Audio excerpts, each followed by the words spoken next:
नमस्कार दोस्तों, आप सबका स्वागत है मेरे YouTube चैनल के ऊपर। दोस्तों, हमने कल अपने वीडियो के अंदर समझाया था आप लोगों को कि 22,300 के ऊपर जब यहाँ पर मार्केट के अंदर क्लोजिंग हो जाएगी तो मतलब डेड कैट बाउंस, चलो ठीक है, हम रेडी हैं डेड कैट बाउंस के लिए, लेकिन कंफर्मेशन जो मिलेगी आपको 22,300 की क्लोजिंग इसके लेवल के ऊपर मिलेगी, तभी एक आपको रिलीफ मिलेगा मार्केट के अंदर अच्छा वाला। और 48,200 एक ऐसा लेवल रहेगा जिसके ऊपर बैंक निफ्टी के अंदर रिलीफ मिलेगा अच्छा वाला। तो ये लेवल्स जो हैं वो इम्पॉर्टेंट रहेंगे कल के लिए भी, और इसी का ख्याल रखना। तो ये लेवल जो है मैंने आपको समझा दिया है कि कल की वीडियो में समझाया था, आज भी समझाया था कि डेड कैट बाउंस तो ठीक है, बट इस डेड कैट बाउंस में एक अच्छी रैली जब मिलेगी जब आपको 22,300 के ऊपर क्लोजिंग मिल जाएगी। ठीक है, तो ये वाली ख्याल रखना। यही चीज़ जो है वो कल समझाई थी, यही चीज़ आज भी वैलिड रहेगी। बैंक निफ्टी के अंदर 48,200 का लेवल जो रहेगा, जो जिसके ऊपर एक रिलीफ, अच्छा वाला रिलीफ जो है वो अभी डेड कैट बाउंस ही मानेंगे इसको। और 48,200 ये वाला लेवल, इस लेवल के ऊपर जब मार्केट क्लोज करेगी तभी एक रिलीफ अच्छा वाला बैंक निफ्टी में भी मिल पाएगा। बात कर लेते हैं अगर हम स्मॉल कैप मिड कैप, तो वो एक अच्छा चाल चल रहे हैं। स्मॉल कैप में तो आज अच्छा मूव आया भी, तकरीबन 2% के आसपास का, और मिड कैप में भी अच्छा मूव आया। और ये दोनों कैंडल जो था वो मैंने कल पूछा था कमेंट सेक्शन में सबसे, तो ये ट्विज़र बॉटम बताया सब ने। तो चलो ठीक है, मुझे भी नॉलेज आप लोगों से सीखने को मिल रही है, अच्छी बात है ये। अब इम्पॉर्टेंट जो रेसिस्टेंस है आपका ये रहेगा, रेसिस्टेंस स्मॉल कैप में और मिड कैप में भी ऐसा ही है। मिड कैप लेकिन इस रेसिस्टेंस को पार कर चुका है, तो ये एक अच्छी बात है।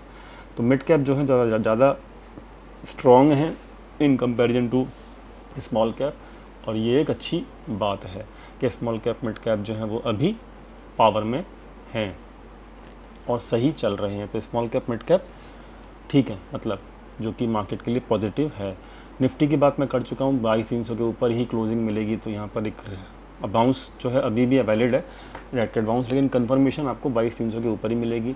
बैंक निफ्टी की बात मैं कर चुका हूँ, ठीक है, और कल एक्सपायरी भी है बैंक निफ्टी की, ख्याल रखना इस चीज़ की। रिलायंस की और HDFC बैंक की बात कर लेते हैं, लेकिन उससे पहले डाटा चेक कर लेते हैं। डाटा जो है वो अभी भी यही कह रहा है कि भाई अभी भी 8,85 से 8,61 हो गए, तो अभी वेट एंड वॉच में है कौन, आपके ये रिटेल वाले। तो अभी बुलिश पोजीशंस बना नहीं रहे हैं, ये डर रहे हैं बुलिश पोजीशन बनाने से कि कहीं मार्केट गिर ना जाए।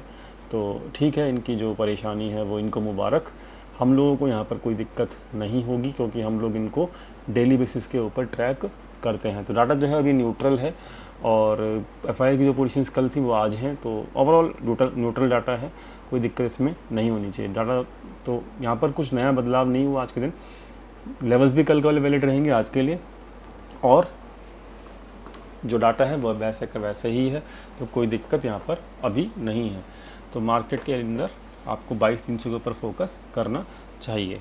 HDFC बैंक की बात कर लेते हैं, तो HDFC बैंक के अंदर बहुत सिंपल है अभी कि ये बाउंस जो है वो आपका आ रहा है, ठीक है, अच्छी बात है, वॉल्यूम के साथ है, मतलब वॉल्यूम थोड़ा कम है, सॉरी, HDFC बैंक में, लेकिन अब इम्पॉर्टेंट रेसिस्टेंस जो है वो अब आपका 1480 के आसपास दिखेगा, 20.2 पर आपका ये जो HDFC बैंक है इसके अंदर।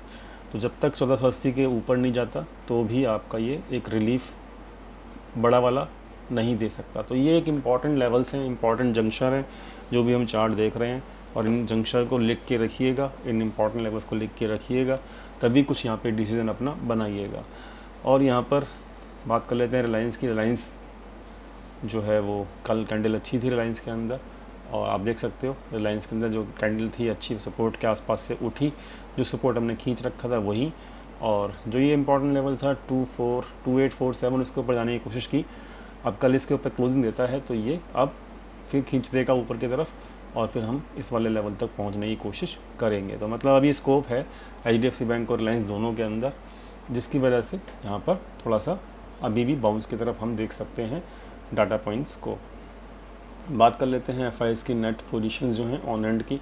तो ना नेट पोजीशंस अभी क्या हैं कि लॉन्ग भी हैं और शॉर्ट भी हैं, वैसे के वैसे ही हैं जैसे कि थी। शॉर्ट्स थोड़े बढ़ रहे हैं हल्के फुल्के, तो बट हम जानते हैं कि इनको ये वाली लॉन्ग पोजीशन भी प्रॉफिट में करनी है और शॉर्ट तो प्रॉफिट में कर ही लेंगे। तो ये वाली बात मैं ऑलरेडी कर चुका हूँ पुरानी वीडियो में। अब बात कर लेते हैं ऑप्शन चेन की। तो ऑप्शन चेन में 22,200 का लेवल जो दिख रहा था कल वो आज आ चुका है। अब जो लेवल है 22,300 का ही है, और 22,300 का लेवल जो है वो अब काफ़ी इंपॉर्टेंट है, उसके ऊपर क्लोज़ कर पाना करना मतलब 22,300 तो दिख रहा है यहाँ पे, लेकिन 22,300 पे क्लोजिंग देगा कि नहीं देगा वो कल मिल जाएगा हमको, कल की क्लोजिंग बता देगी हमको, तो वो काफ़ी इंपॉर्टेंट रहेगा। ठीक है, FIs DIs का डाटा मैं काफ़ी दिनों से डिस्कस करना चाह रहा था, लेकिन चलो ठीक है अब डिस्कस कर लेते हैं फाइनली। तो अभी यहाँ पर मतलब सेशन जो है वो आधा महीना हो चुका है मई का, और जितनी पूरी सेलिंग अक्टूबर में अप्रैल में की थी उससे ज़्यादा सेलिंग यहाँ पर, उसके आसपास की सेलिंग यहाँ पर कर चुके हैं कौन, FIIs, और इस सेलिंग को मैच नहीं कर पा रहे DIIs। तो जब तक FIIs यहाँ पर देखो जनवरी से लगे हुए हैं सेल करने में, आप देख रहे होंगे जनवरी से लेके और अभी 5वां महीना चालू है, तो यहाँ पर कुछ ज़्यादा मूव नहीं आया है इंडेक्स में। तो पॉइंट ये है, पॉइंट क्या है कि जब तक FIIs मंथली कैंडल देखोगे अगर आप, तब आपको रियलाइज़ होगा मैं क्या बोलने की कोशिश कर रहा हूँ। ठीक है, तो मैं आपको समझा देता हूँ, इसको मैं हटा लेता हूँ। अब देखो कि जनवरी में हम कहाँ थे, 21,800 के आसपास, आज हम कहाँ हैं, वही 21,800 के आसपास। तो 5वां महीना चालू है, ठीक है, मार्केट का इस साल में, बट मार्केट अभी कहीं नहीं जा रहा है। ठीक है, और वो इसीलिए नहीं जा पा रहा है कि हमको FIIs की तरफ से बाइंग नहीं मिल रही है। तो ये काफ़ी क्रूशल है कि कब FIIs की तरफ से बाइंग मिलनी शुरू होगी, अभी तो नहीं मिल रही है, ये तो हमें जानकारी है, तो इसके ऊपर भी नज़र हम रखेंगे डेफिनेटली। आई होप आपको ये वीडियो समझ में आ गई होगी आज की, जो कि काफ़ी इंपॉर्टेंट थी, और वीडियो समझ में आई तो प्लीज़ लाइक कीजिएगा, दोस्तों के साथ शेयर कीजिएगा, चैनल को सब्सक्राइब करना मत भूलिएगा। मिलते हैं कल लाइव मार्केट में अपने टेलीग्राम चैनल के ऊपर। Thank you so much for watching this video, thank you.